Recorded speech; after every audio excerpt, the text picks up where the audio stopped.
Chez Synthesis, nous sommes absolument convaincus que l'enjeu managérial du XXIe siècle, c'est la relation au temps. C'est la capacité des organisations à repenser leur rapport au temps et c'est de manière plus générale une manière de concilier la réactivité permanente et un mode de réflexion, un mode de création, un mode d'inspiration dont nous avons tous besoin si nous voulons avancer vers le futur. Alors cette relation au temps, elle a été traitée pendant des années en termes de gestion du temps, de gestion des priorités. Pour nous, chez Synthesis, il nous semble que cette relation au temps, elle doit être traitée dans toute sa complexité, dans toute sa profondeur, à travers une multitude d'approches et de disciplines, en particulier bien sûr la philosophie, interroger le sens, interroger les incertitudes et se remettre à penser. Bien sûr aussi les neurosciences qui nous apprennent énormément de choses sur le fonctionnement du cerveau et sur la manière dont la réactivité impose un coût d'énergie très élevé pour les personnes et pour les organisations, mais aussi à travers l'art, parce que les artistes, qui eux concilient tant de création, tant de production, tant d'inspiration et tant du marché, sont des bons exemples, peut-être desquels on peut s'inspirer pour un autre rapport au temps.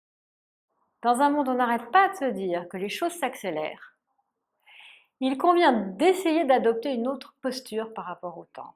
Ni se plaindre de cette soi-disant accélération, pas plus que stigmatiser les outils numériques dont on a absolument besoin et qui nous aident, si on le veut, à gagner du temps, mais interroger collectivement sur ce que nous appelons une nouvelle culture du temps. Nous avons mis en place un certain nombre d'ateliers, de conférences, de parcours, qu'on appelle parcours dans le temps, pour permettre à la fois aux managers, aux responsables, mais aussi à tous les niveaux de l'entreprise, parce que c'est une question qui concerne absolument tout le monde, c'est une question qui concerne la personne, c'est une question qui engage l'avenir, l'avenir de notre civilisation, et évidemment l'avenir des entreprises. Donc, conférences, ateliers, parcours, coaching personnel, tout ceci sont des outils que nous mettons en place pour aider chacun et chacune à faire du temps son allié. 3 orientations principales, une qui concerne la question du temps et du discernement. Quand est-ce que je dois accélérer, quand est-ce que je dois ralentir, quand est-ce que je dois être dans la réactivité, quand est-ce que je dois être dans l'approfondissement, car la question du temps n'est pas la question du temps. C'est la question des différents temps dans lesquels ou avec lesquels nous avons à jongler. Quel temps me manque? Savoir nommer ce temps, savoir discerner, savoir hiérarchiser. Et puis il y a la question du temps et de l'initiative et de l'anticipation.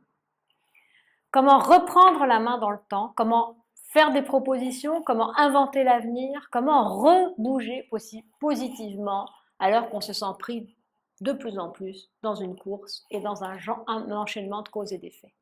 Reprendre la main dans le temps et avec lui. Et puis il y a le troisième axe, après temps et discernement, temps et initiative, il y a la question de l'ouverture.